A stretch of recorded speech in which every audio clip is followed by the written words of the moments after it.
Hello guys, പുതിയ വീഡിയോയിലേക്ക് എല്ലാവർക്കും സ്വാഗതം. നമ്മളിന്ന് ബസ് മേടിച്ചായിട്ടാണ് വന്നിട്ടുള്ളത്. ഇതാണ് നമ്മളെ ബസ്. അപ്പോൾ ഗൈസ്, നമ്മൾ ടൂർ പ്ലാൻ ചെയ്തിട്ടുണ്ട്. അതുകൊണ്ട് നമ്മൾ ഈ ബസ് എടുത്തിട്ടാണ് പോകുന്നത്. അപ്പോൾ നമ്മളെ വീഡിയോ കാണുന്നവരെല്ലാം ലൈക്ക് ചെയ്യുക, സബ്സ്ക്രൈബ് ചെയ്യുക, ഷെയർ ചെയ്യുക. അപ്പോൾ ഗൈസ്, നമ്മൾ പോകാൻ തുടങ്ങിയിട്ടുണ്ട്.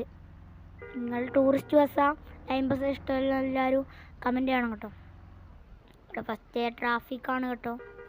അപ്പോൾ ഏതിനാണ് നമ്മൾ ഫാനുള്ള നോക്കാനാണ്, ടൂറിസ്റ്റ് ബസ്സിനാണോ അല്ല പ്രൈവറ്റ് ബസ്സിനാണോ നോക്കാനാണ് കേട്ടോ. പക്ഷേ തന്നെ നമ്മൾ കുറേ ട്രാഫിക്കാണ് ഇവിടെ. ഓക്കെ, ഇനി പോകാം. അപ്പോൾ ഈ ബസ് നിങ്ങൾക്ക് ഇഷ്ടപ്പെടുകയും കമൻറ്റ് ചെയ്യണം കേട്ടോ. പക്ഷേ ഈ ട്രെയിനും ഉണ്ട് കേട്ടോ മുന്നിലോട്ട്. അതുകൊണ്ടാണ് ഫസ്റ്റ് മല്ലനായി പോയത്. ഇനി നമുക്ക് പറപ്പിച്ച് വിടാം. അപ്പോൾ ട്രെയിനൊക്കെ പോയിട്ടുണ്ട് കേട്ടോ. ഒരു കാറും ബസ്സൊക്കെ മുന്നിലുണ്ട്. ബ്ലോക്കാണ് ഫുള്ള് ഇവിടെ. ഇനി നമുക്ക് പോകാം.